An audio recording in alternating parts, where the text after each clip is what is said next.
Ladies and gentlemen, welcome back. Welcome back to the Football Heritage. Back again. Today, we'll be bringing you the preview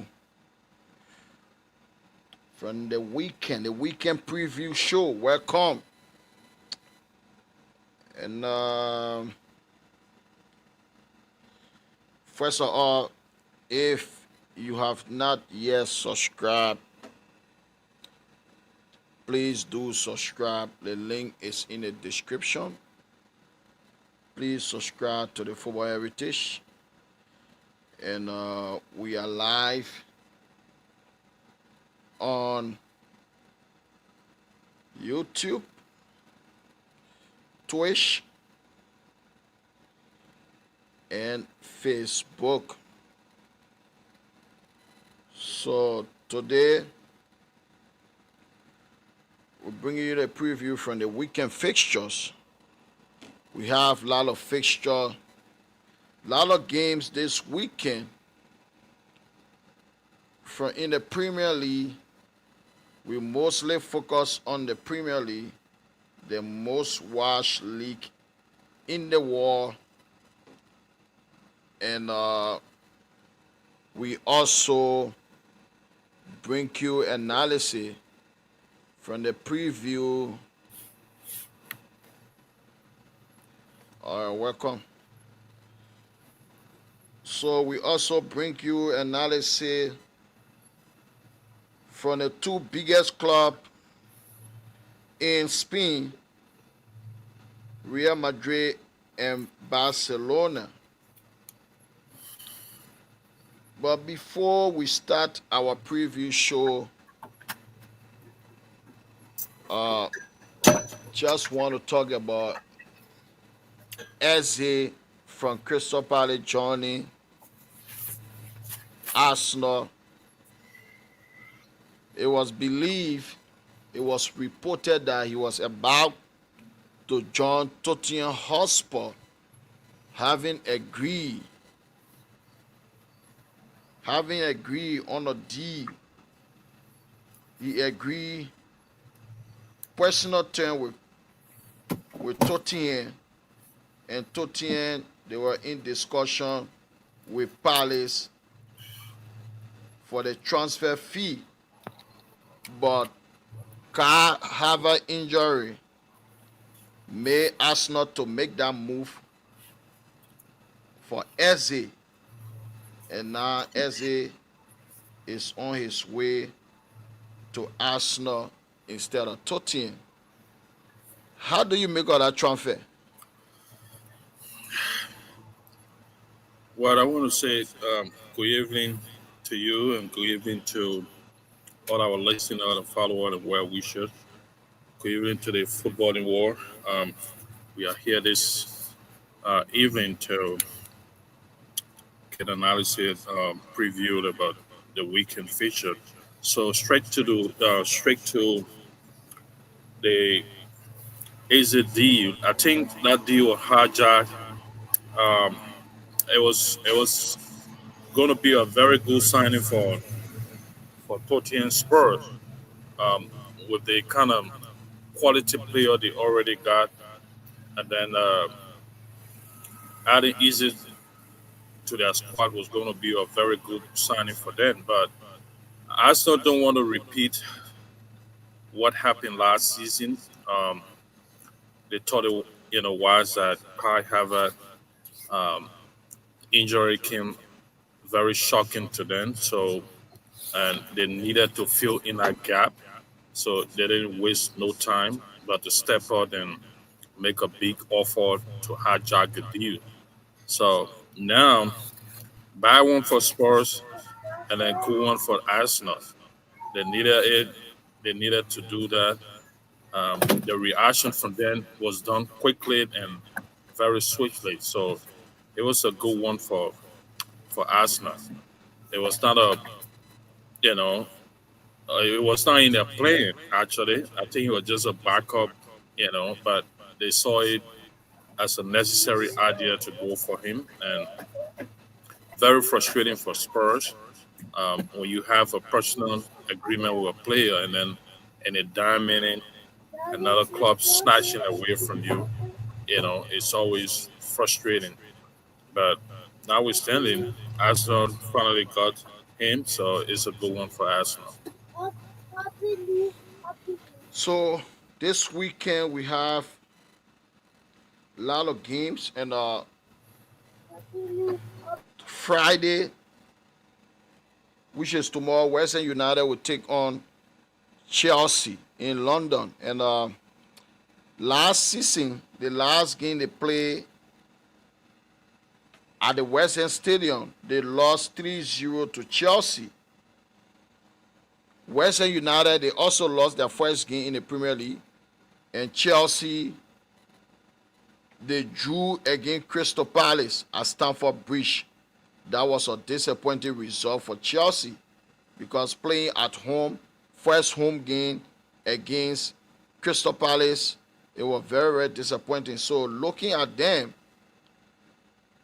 Western United will be playing their first home game, and Chelsea, who a lot of people consider to be having an outside opportunity to compete for the Premier League this season, they have to get back to winning ways. But playing away in the Premier League is always difficult. And Western United is a team from London. Chelsea is also from London. So it's a London derby. What's your take on that game? Yeah, like you rightly said, it's a London derby.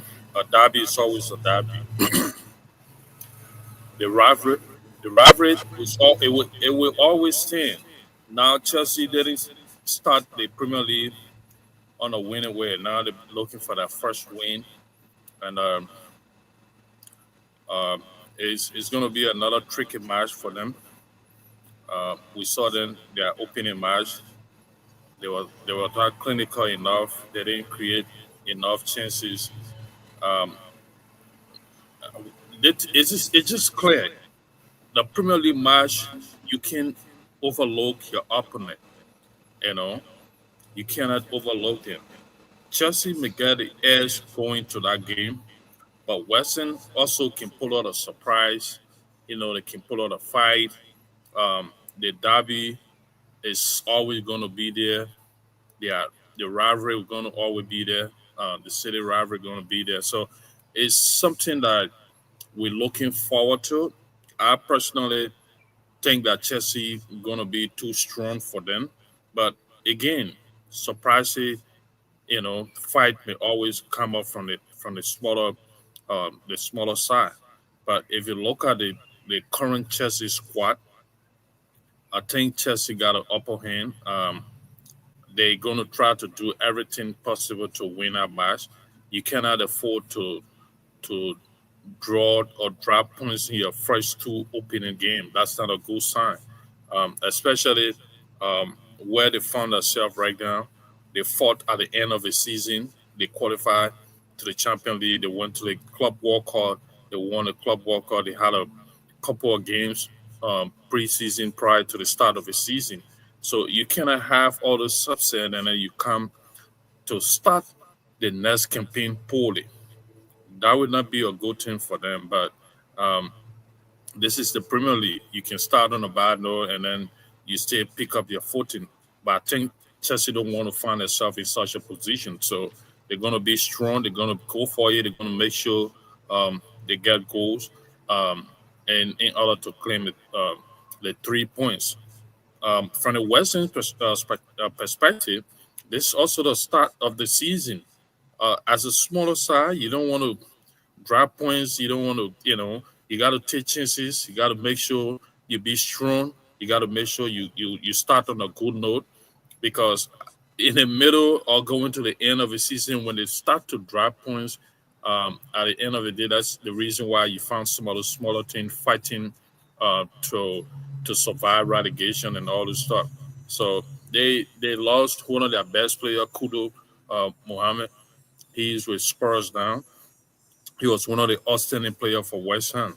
But yet instead, those smaller teams sometimes they're going against a bigger side. They always step up their game. They always fight um, to make sure that they get a better result. But from my own point of view, I think Chelsea going to be too strong for them tomorrow. So, what's your prediction for the game?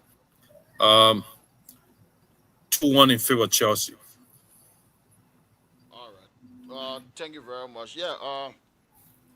It's gonna be a very difficult game tomorrow because in the Premier League, it doesn't matter who you are playing. It is an away fixture for Chelsea. And West Ham United first home game, the crowd, they will be ready to go. So they will make it difficult. But having lost Kudus, it's gonna be a little bit problem for them because they don't have Kudus, who was their best player, and they also lost one of the midfielder called Alvarez. And looking at them, they are vulnerable at the back, West Ham. So they have to play counter attack football, keep it tight at the back. If they want to get anything from the game, they have to keep it tight. They have to stay in the game and hope that they will score from a counter attack because that's the only way they're going to get result from this game, by playing counter attack. And they have to be efficient up front because they would not get a lot of opportunity in the game. So they have to be clinical if they want to get a point or get all 3 points from this game.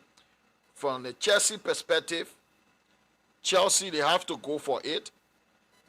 You in the Premier League, you don't have the time, particularly looking at Liverpool and Man City this season. They look strong.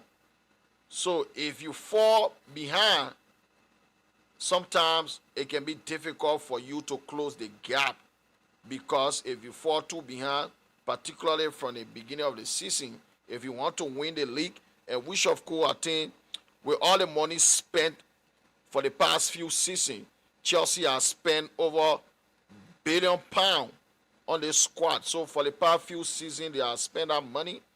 This season, their priority should be to compete for the league, to challenge for the Premier League. They don't have to win it, but you have to be there. At least if the winner can be like 3, 4, 5 points above you, then at the end of the season, then you can say you had a good fight. So they have to compete. That should be their priority. And if they want to compete, a game like West End game, you have to get all 3 points. Especially they had a disappointing 0-0 draw against Crystal Palace. They have to win against West Ham United on Friday. So I think, in my opinion, Chelsea going to win. I think they're going to win comfortably at 3-1 to Chelsea. I think it'll be a comfortable victory for them, 3-1 to Chelsea. So on Saturday, the first game, Manchester City will be playing Tottenham Hotspur at the Etihad Stadium. And City, their last 12 meeting was Sport. They lost 6 times against Tottenham in their last 12 Premier League game. And last season, they lost 4-0 at the Etihad Stadium to Tottenham Hotspur. Despite Tottenham finishing, I think 16 or 17. Just one place above relegation. Despite Tottenham finishing 17 play last year, they defeated Manchester City at the Etihad Stadium 4-0. So that was the last time they met at the Etihad.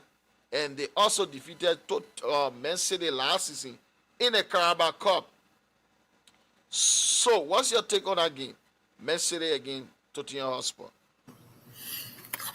Well, that's going to be a very interesting match. Tottenham, um, the Tottenham we saw last season is kind of different from the current Tottenham Spurs. New manager, couple of new players.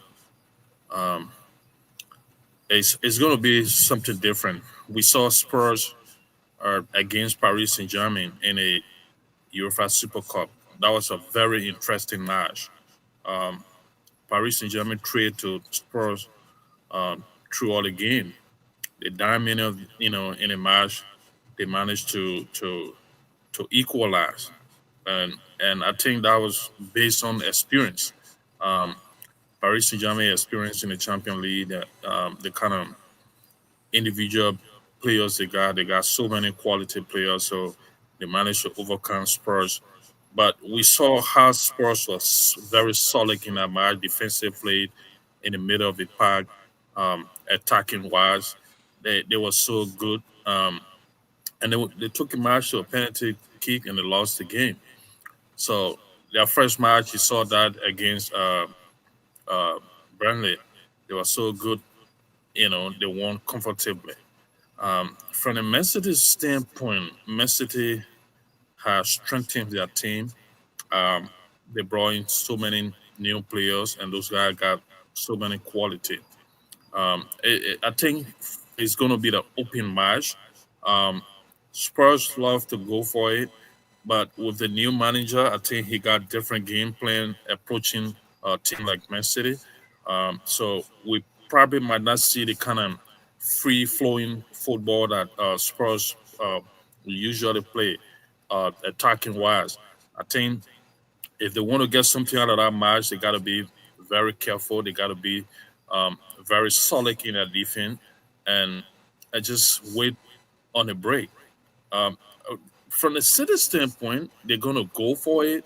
They want to make sure they send a signal to their bigger rival up there that they're here to fight for it again. So they're going to be ruthless. They're going to try to control the game and create chances, try to score goals and all this stuff.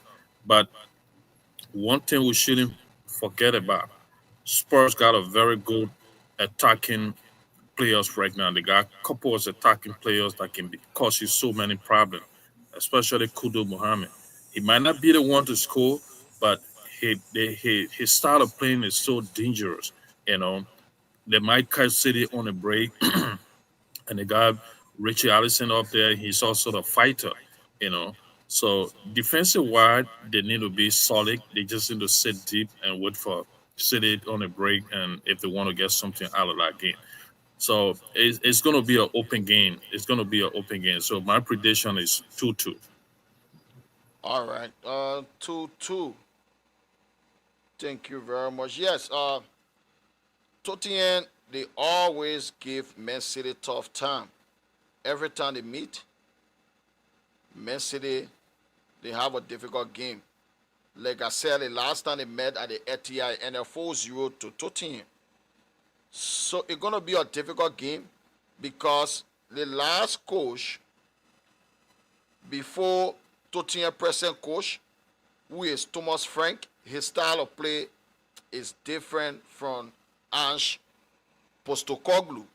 Postecoglou, he was playing attacking football at Tottenham Hotspur. But Thomas Frank, the former Brentford coach, we all know he likes to play on a break. That's his game. Defensively, I think Tottenham will be much solid this season than last season because they will not be that vulnerable that the way they were last season under Ange Postecoglou. Because Thomas Frank, he's a defensive-minded coach. He always wants to keep it tight. He's a coach that loves to stay in a game because the thing about staying in a game, if the game is 0-0 or you are down by one goal, you are staying in the game. And that's his style of play. He loves to stay in a game until the final whistle. So I think it's going to be that kind of a game where Tottenham will be playing on a counter with more Kudus, Richarlison up front, probably Dominic Solanke, and Richarlison up front, Kudus in the middle from the 10 wing. But they will be playing to catch City on a break because I think that's the only way they will have a good opportunity to win this game. And looking at City, they have spent a lot of money since January. They have bought a lot of players since the January transfer window. And when you look at this transfer window, this summer transfer window, they brought in two central midfielder, Tijani Reinders from AC Milan, and they also signed Chalky from Olympique Lyonnais. And those two guys, they are quality players. And we all saw their debut, excuse me, their debut. They were excellent. Both of them scored on their debut. So it's gonna be an exciting game because City, they always play free flowing football, and Pep Guardiola will want to make things right this season because in his entire career he has not gone back to back season without winning the league. So this season and it will be a very difficult season for him.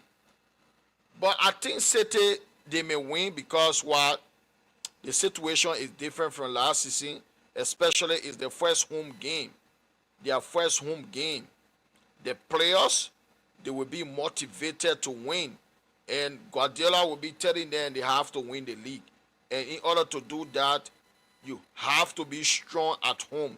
I have not seen anything that win the league that they are not strong at home.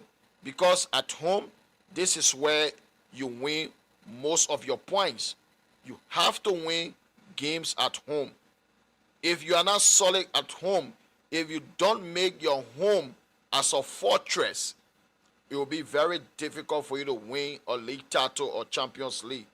But I think City, looking at Haaland, this guy, he was injured last season. He spent a lot of time on the sideline. He still managed to score 22 Premier League goals. First game of the season, he scored twice. And I think he will be desperate to score more goals this season. So with Haaland and all the new signing, they are in form. I think Manchester City, they will be too strong for Tottenham, but I think it will be a close game. And City 2, Tottenham 1. That's my prediction. So we move on to later that day. Arsenal will be playing Leeds United. Arsenal first home game this season. They will be playing Leeds United, and Kai Havertz is injured. We don't know the duration of the injury, but I think it will be off a few months.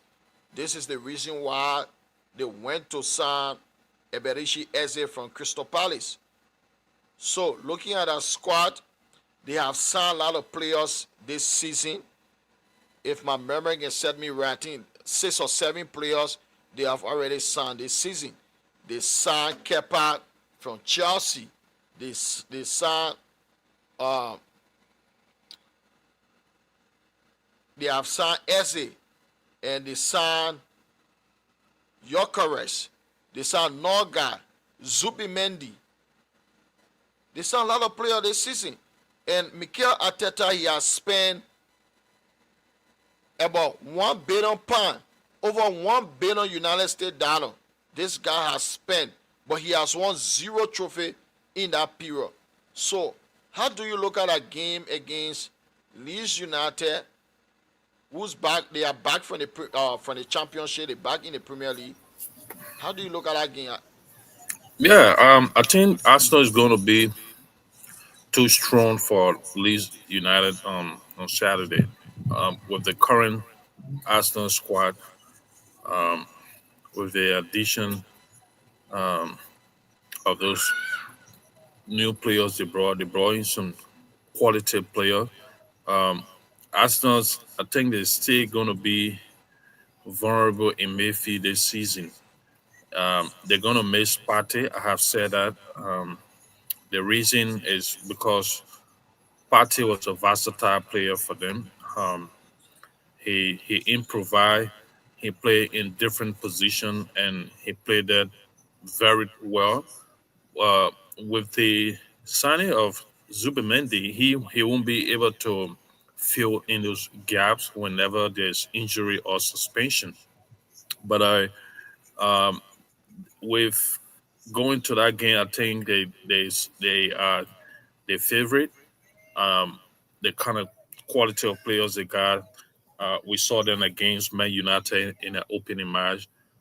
Defensively, they were very, very solid. And this is one thing that you got to do if you want to win the Barclays Premier League. You got to stop conceding so many goals in a season. More especially if your team is not a team that score a lot of goals that would be able to outscore when it comes to that. If the opposing team scoring goals on you, you should be able to outscore them. If Man United who have scored up to 2 goals against Arsenal that game, Man United was going to win Arsenal because they managed to score 1 goal. So defensively, they were very solid against United, and I think this is going to be one of their strength going into that new Leeds United game. If your defense solid, it helps you um, to win games because if you score 1 goal and you defend very well at the end of the match, you'll be victorious. Um, Leeds United from the championship side, they want to prove a point, but again, Arsenal, especially at home, Arsenal going to be too strong for them. So my prediction is 3-1 in favor of Arsenal.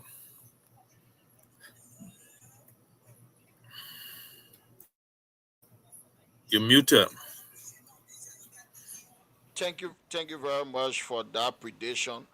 Yeah, Arsenal, they have a very good defense. They are very solid at the back, and this is the reason why they finished second last season You have, because you know, they didn't score a lot of goal. you got plant on your mouth. They didn't score a lot of goal. Defensively, they are very strong. That defensive unit, they defend as a unit. That's one of the major reasons why Arsenal they are in a title race because their defensive unit is very strong. And Leeds coming from the championship for away Premier League game at Arsenal will not be an easy game. It's gonna be very tough for them. Arsenal, with all the signing Mikel has made this season, signed about 7 players this season because he signed 2 players from Chelsea. Eze, that's 3. Zubimendi, that's 4. Yokeres, that's 5. And Noga, that's 6. And another person is about 7 players. Spend over 1 billion now on the squad. Zero trophy to show for it. This is why I always say he's a lucky manager. Because it is only at Arsenal Football Club such thing can happen. You cannot spend over £1 billion. Then you have not won a single trophy. Nothing to show for the £1 billion spent. But they have to win. It's a matter of must.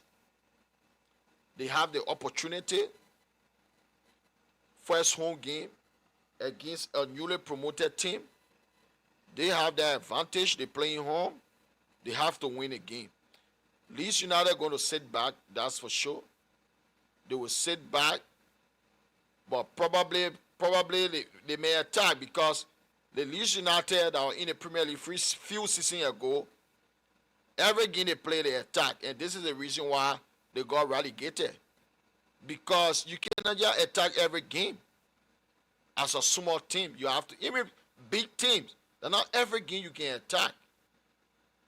So I do believe they're going to sit back, hoping to catch Arsenal on the break. And most of the time, Arsenal can struggle when a team sit back to defend. This is why they drew so many games last season. Arsenal drew a lot of games last season. If they could have turned some of those games to victory, they would have won the Premier League. But because they find it difficult to create opportunity when a team sit back, they usually struggle against a team that will put 10 men behind the ball. But they have to find a way to win. They have spent a lot of money on the squad.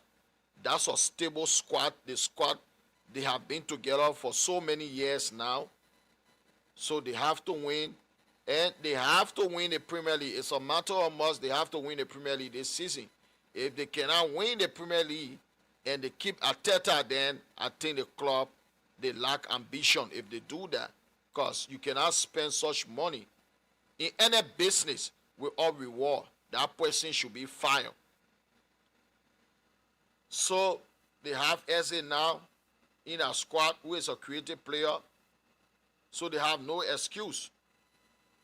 They have to win. I believe they're going to win. So my prediction for that game, I think it's going to be Arsenal 3, Leeds United 0. You say what was your prediction? Say I didn't hear it. 3-1. 3 Two, 3-1. 3-1. Okay, 3-1. So we move on. Last Saturday, it's La Liga. Barcelona will be away to Levante. And Barcelona won the first game 3-0 against Name Real Mallorca this last weekend. And this weekend, they will be playing Levante. What's your take on that game? Barcelona again, Levante. Levante, they will play. They're gonna sit deep, but I think Barcelona is gonna be too strong for Levante. Barcelona say they still got their attacking players. Those two guys are exceptional for them. Lamine Yamal and Rafinha. They are very good, and they got a very good midfielder as well. Um, Defensively, they might not be too strong as compared to last season because they lost one of their best defender. He gone to Al Nassr, but I don't think the kind of team that will pose a serious threat to that defense will be Levante. They might pull out a surprise, you know. Sometimes the smaller side, step up their games when they're going up against a very good squad. So, but Barcelona is a favorite going to that game. There's no doubt about it. Um, they will be too strong for them. So Levante, the only best options they got is just to sit deep and just wait for Barcelona on the break if they want to get something out of that game. But from a Barcelona perspective, I think it will be a comfortable win for them. I know their first game, people might look at it and that's a reality that they won 3-0, but it's obvious if you playing against 9 men from the first half, your opposition received 2 red cards. You got every advantage. You should be able to win that game comfortably. They wasted a lot of chances, but this time around, I think they want to make that right. They want to show to people that they are defending champ, and the Levante probably going to suffer if they decide to play attacking football. They decide to um, go toe to toe with Barcelona attacking wise. So their best options is just sit deep and wait for them on a break and wait for their moment and try to take those chances and and finish them up. But I think Barcelona is going to be too strong for them. My prediction is 3-0 in favor of Barcelona.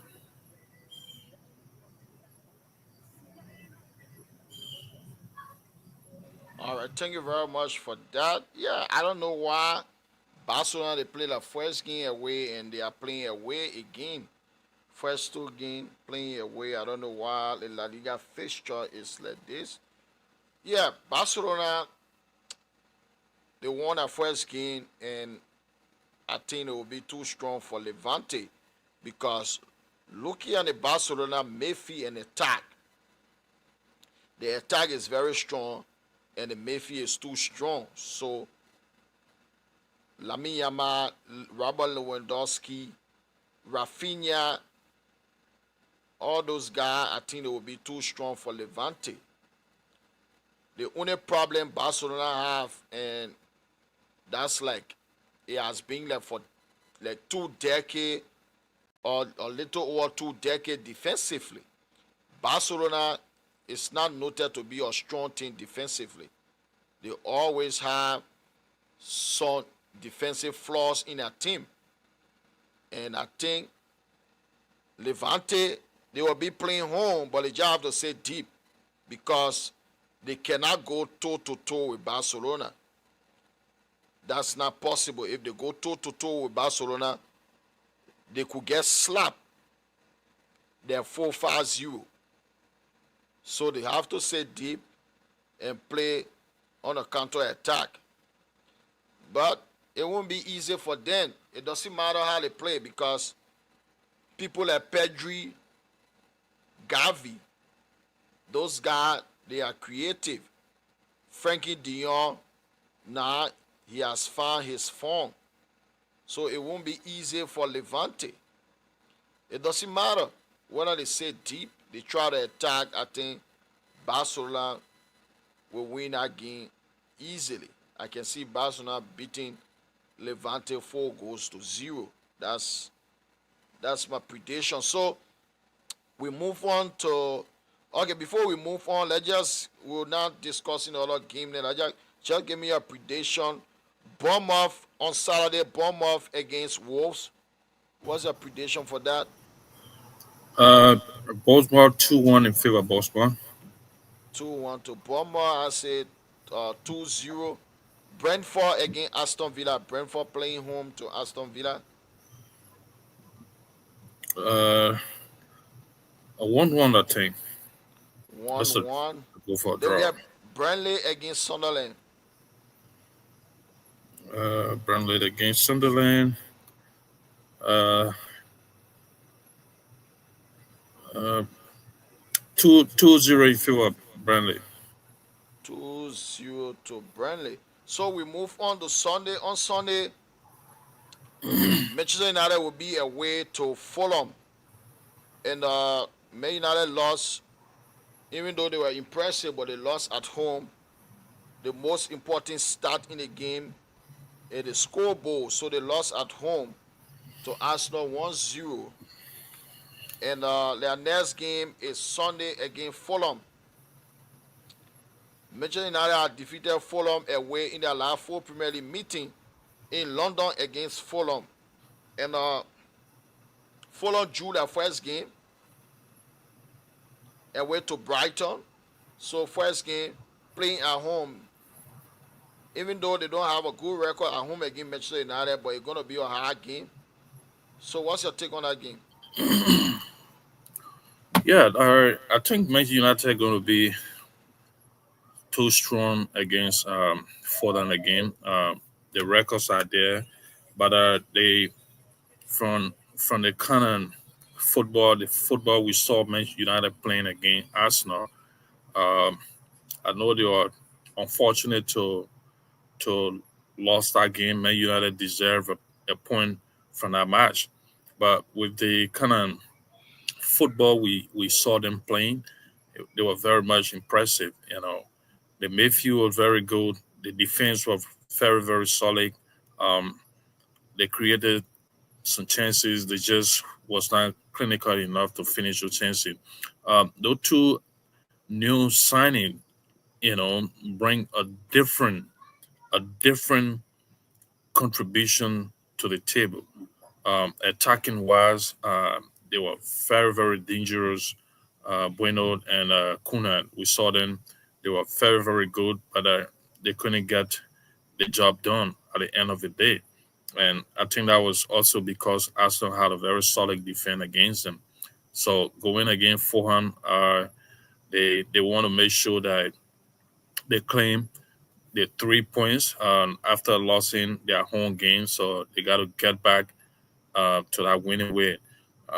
Nobody want to be giving excuses here that this manager, he took over the club um, in January, and then the players that he got in his possession, he can do nothing about them. But he brought in his own players now, so people that watching, um, they want to see what he can bring, how he can turn Manchester United to be a very good team. And I think he's on a path from what we saw from the Arsenal match. We haven't seen this for so many years. We haven't seen the kind of game Man United play against Arsenal last weekend. They were also good in the summer series. Man United played some brilliant football, but going to that game, Fulham too. They got some quality players. They can cause damage at time, and I think if they want to do that against Man United, they got to sit deep um, and just wait for them on the break. Because I believe that Man United defense stay kind of vulnerable um, when you really attack them consistently. You're going to cause some problem for them. It's a new tactic that they still trying to play with. Um, but if you have a very good attacking force, you can cause some problem for Man United.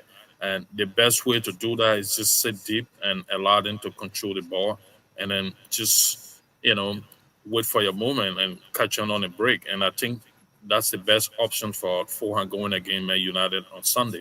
If they do that, they might get a result from that game. But I think Man United want to be clinical. Um, After losing their first match, their second match, they want to make sure then and get a point, if not a 3 point. They will do that effectively if they have to get any result from that.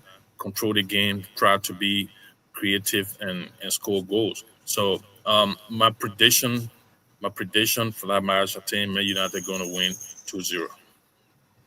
All right, thank you very much for that. Yeah, it won't be an easy game for Man United because Fulham, they are a strong team, even though they have not made any significant signing this transfer window.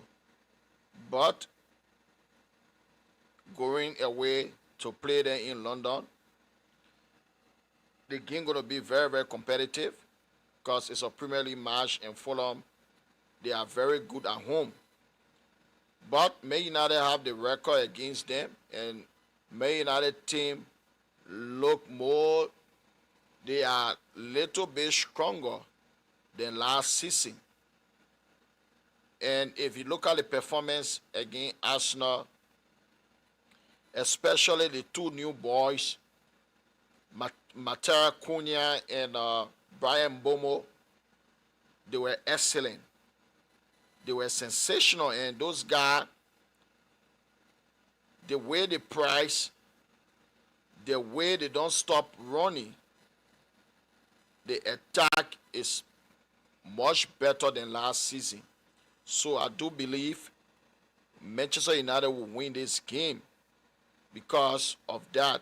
And defensively, the major problem Man United have right now is the goalkeeper because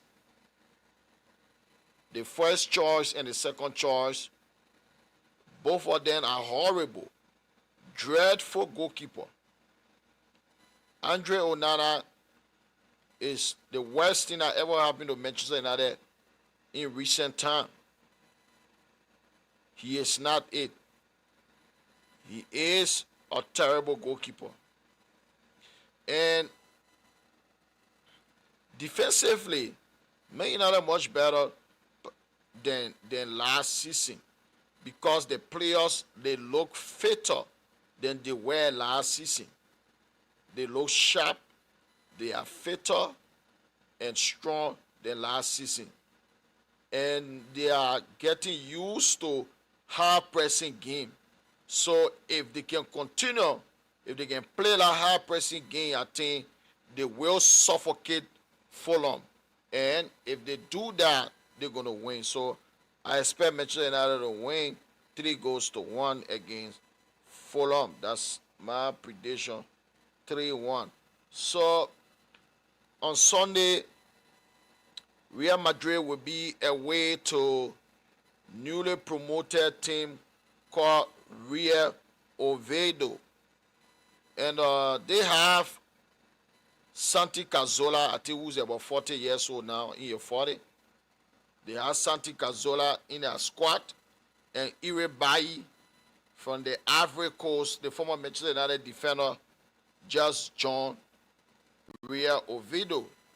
And they will be playing against Madrid. But the last time Madrid played there on our field in the 1 or 2001, over 20 years ago. That was the last time Real Madrid played there in their home. But Sunday, they will be welcoming Mbappe and his men. Xavi Alonso, first away game. Madrid won their first game of the season. They play at home. They won 1-0 or penalty goal scored by Kylian Mbappe. So what's your take on the game? Yeah, I saw the Madrid first game, and then I think one of the biggest achievement in that match. I know they won it. They won a game. They got all 3 points, but uh, the clean sheet was very much important for Real Madrid, as we all know. Um, Last season in Madrid, that was one of their worst season. The number of goals they conceded, um, it was unbelievable. They were terrible. They were very, very terrible defensively. Um, the midfield was were very sloppy. They concede goals so easily. So I think Xavi Alonso, this is what he tried. He trying so hard to work on. He wanted defense to be very solid. He just don't want the team to concede goals so easily like they did last season. And that was really executed their first match. I kind of watched that. I was very closely. Real Madrid didn't play the kind of beautiful game that we expected them to play. Um, they do control the game. They have all of the ball possession throughout the match, but that defensive work that they pulled out against Osasuna, um, I give them credit. I give them credit. Um, I could see you could see in the game, Kylian Mbappe, he was chasing, he was running at defender. I mean, when the ball is in the in the opposition half, he was running around, and the only person that started again on that note and he couldn't finish it up was Vinicius Junior. And Xavi Alonso didn't waste no time. He took him off the match. Um, I expected that from him because this is one of his game plan. He want the attacker to go at the defender. He want when you lost the ball, you can't just walk around the place. You got to keep chasing. You got to start to chase from the in the half of the opposition team, and that is the system Madrid were playing with, and it helped for them. Unlike last season, you found Kylian Mbappe walking, you found uh, Vinicius Junior walking, you found if Rodrigo is on the field, you found him walking, and the midfield going to suffer and the defense going to suffer if you play like that. So it's something that he been working on, and we saw it in the first game. We saw it in the club walkout, those games that they won, and that's the reason why he decided not to even feature uh, Rodrigo in a club walker. He gave him the first chance, and he saw similar stuff from him. So Xavi Alonso is not going to sit back and allow player not following his instruction and allow you to be playing on the pitch. We saw it the first game. He took off Vinicius Junior right away. Where he noticed that Vinicius Junior was doing more walking than chasing. So going to that game on Sunday, I think it's going to be the same title. This team is not going to really cause so much threat for Real Madrid. I think it's going to be a comfortable win.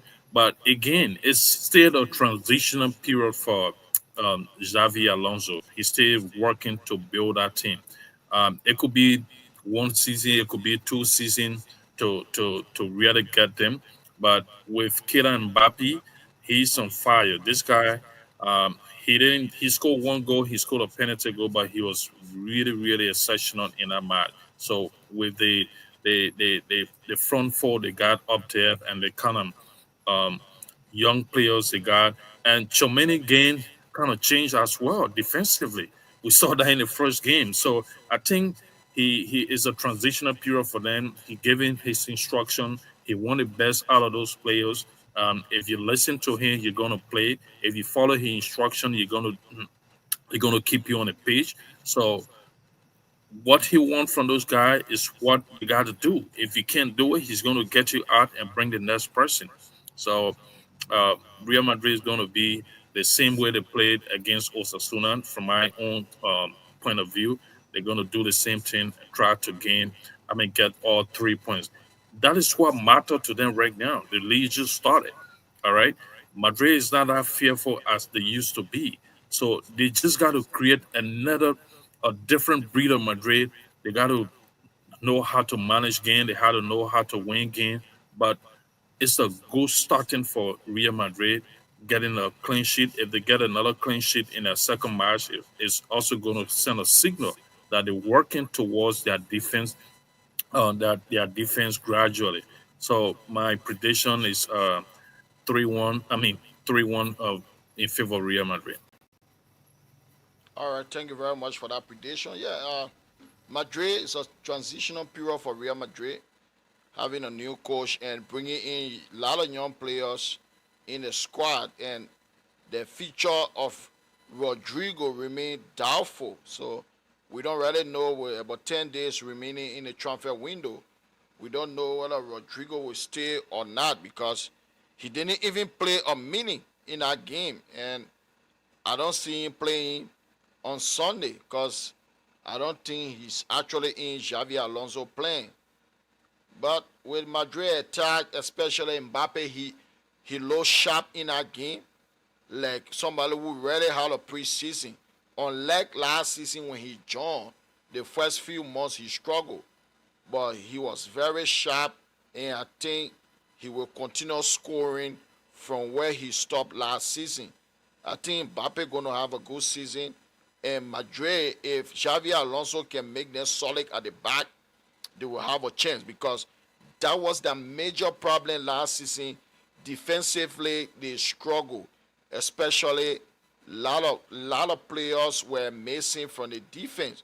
But however, the Mayfield, they have to do more because the Xavi Alonso, he has to find that balance in the middle because last season Madrid team, the middle of the park, they struggle, and defensively they were awful. So those two major areas, Xavi Alonso, he really need to find a balance. Sometimes you don't need three best midfielder to play in the middle. You don't need three men that are top of their game. You just need a midfield unit. You just need to find a balance in the middle of the park. So if he can do that, Madrid will stand a chance this season. But I think newly promoted team, it may be tough, but I think Madrid going to win 2-0 to Real Madrid. So the last game this weekend we're looking at. Okay, before we go to the Monday game, let's just give our prediction for Crystal Palace again, Nottingham Forest. What's your prediction for that? Uh, 1-0 in favor of Crystal Palace. Palace 1-0. Everton was a Brighton. 2-1 to Brighton. All right. I said 2-1 to Palace. You said 2-1 to Brighton. And I said 1-0.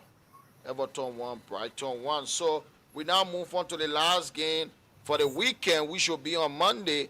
Newcastle United against Liverpool. Last year at St. James's Park, Newcastle United drew 3-3 with Liverpool last season. And now, with what happening with Alexander Isak's situation, the team he wants to join and the team he doesn't want to play for, he will be watching from somewhere because he has refused to play for Newcastle United.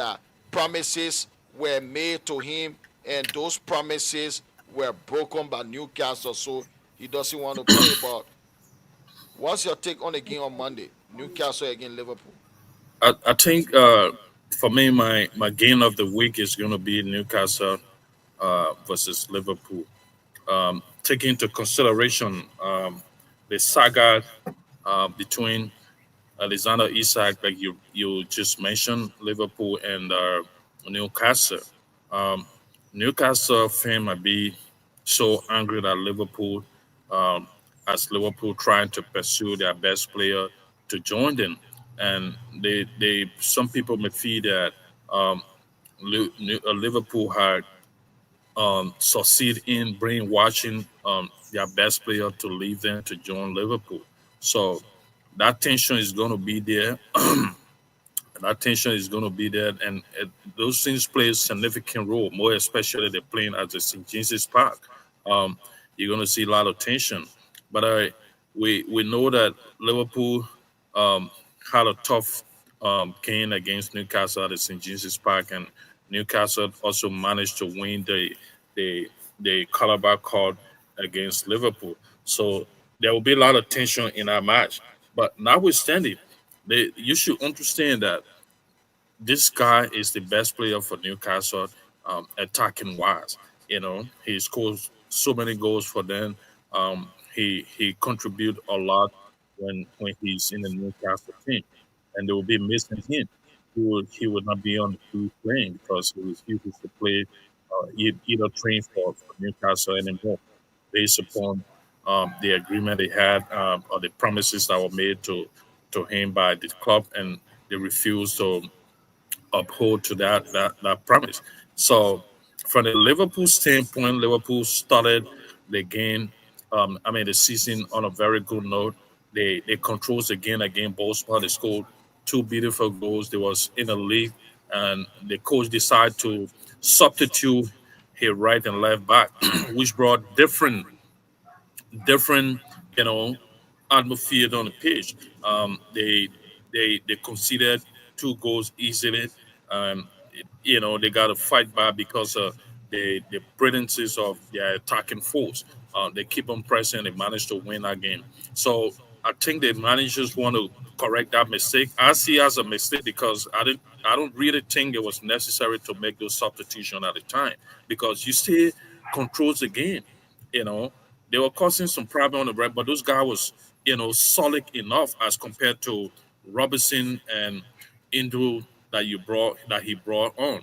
So that was a mistake from him, and I do believe that he want to recognize that and he want to fix that, and I think he have to fix that because this has been one of Liverpool problem. They've been conceding, they haven't gotten a clean sheet in a very long period of time. So you want to do that against a solid team like Newcastle as well. So if they do that, I think Liverpool going to be victorious on Monday, and they are my favorite. They are my favorite going to that feature match. So my prediction is 2-0 in favor of Liverpool. Thank you for that prediction. 2-0 to Liverpool. Yeah, Newcastle United right now, the transfer window is so bad for them because almost all the players they have made move for, none of it materialized. They wanted two of Man United signing this season, and they both rejected them. Brian Bomo rejected them to join Man United, despite Newcastle United being in the Champions League, and Benjamin Sheshko rejected them also to join Manchester United. They were also rejected by Joao Pedro. He joined Chelsea instead of them. And now all the striker they wanted to buy to replace Alexander Isak with, none of it materialized. So now they want to hold him against his will. Because according to the player, even though it was not put into writing, but according to him, he was promised to leave Newcastle United this transfer window. And because Newcastle they didn't find a striker to replace him. Even Hugo Ekitike, they made a move to sign Hugo Ekitike, but he rejected them and joined Liverpool. So they are in a very, very difficult situation right now. And at the end of the day, they have only 10 days to sell the player. So they will be toothless up front because without Alexander Isak and they have not bought an attacker, that team is a different team. Without Isak, that team will not qualify for the Champions League. So they will be toothless up front. I don't believe that Anthony Elanga and Gordon going to cause much problem for the Liverpool defense. Even though the defense, they're going to gain, they have few problems in the defense, especially in organization. Because if you look at, I think it was the first goal that Bournemouth scored. No, it was not Bournemouth. It was the Community Shield game. There was a goal that Liverpool conceded. Van Dijk left. That he tried to put a guy offside, but the entire defensive unit didn't move along with him. So I think they have to communicate better in order to Yeah, it was the same.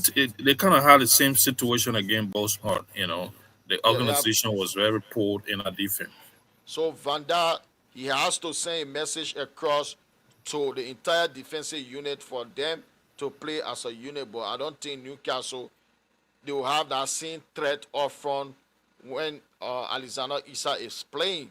So without Isak, I don't see them winning that game. I think and last season it was a goalkeeping error that made Newcastle United to draw that game.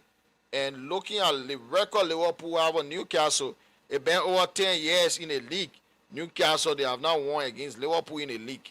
So I don't see them winning. I think Liverpool will be too strong for them. And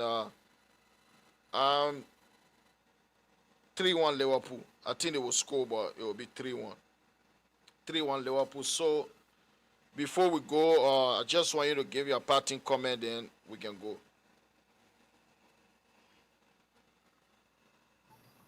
Yeah, my parting comment goes to our fan and follower. We still looking forward to you guys to keep sharing and continue supporting our.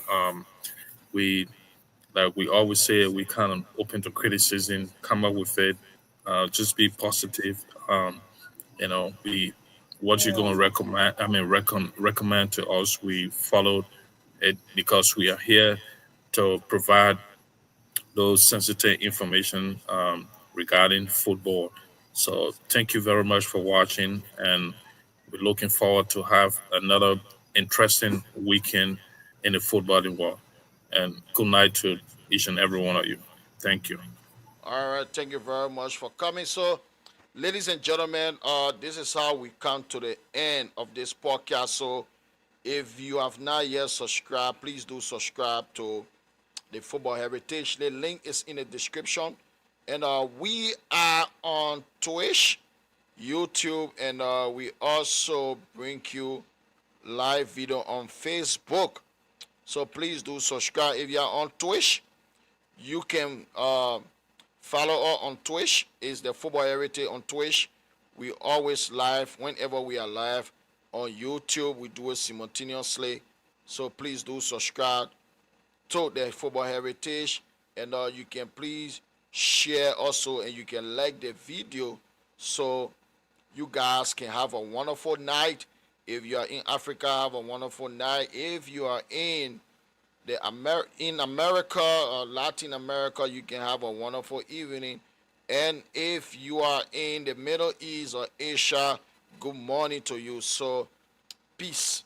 I'll see you on Sunday with the post-match analysis. You guys can have a pleasant day. I'm out.